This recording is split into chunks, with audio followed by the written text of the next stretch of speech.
Šventės jau čia pat ir tikrai daugelis nori išskirtinių užkandžių ant savo šventinio stalo. Šis užkandis tinka tiek kalėdų, tiek kūčių šventiniam stalui, kurį gali tiekti su gera lietuviška duona, užtepti burokėlių humusą, dėti silkės ir ant viršaus žalumynų.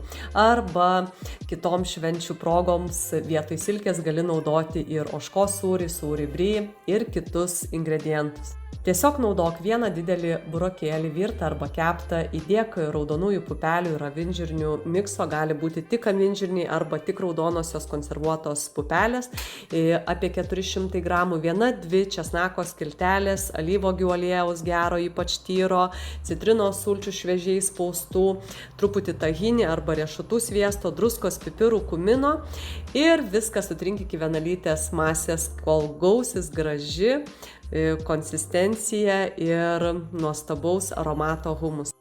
Patiko mano šventinis receptas, spausk like, dalinkis su draugais ir parašyk komentare gaminsiu per šventes. Daugiau šventinių receptų, idėjų gali rasti mano šventinių receptų knygoje, kurią gali panaudoti ne tik tai per Kalėdas, naujus metus, ruošiant šventinę vakarienę, bet ir per savo gimtadienį ar kitas šeimos šventes.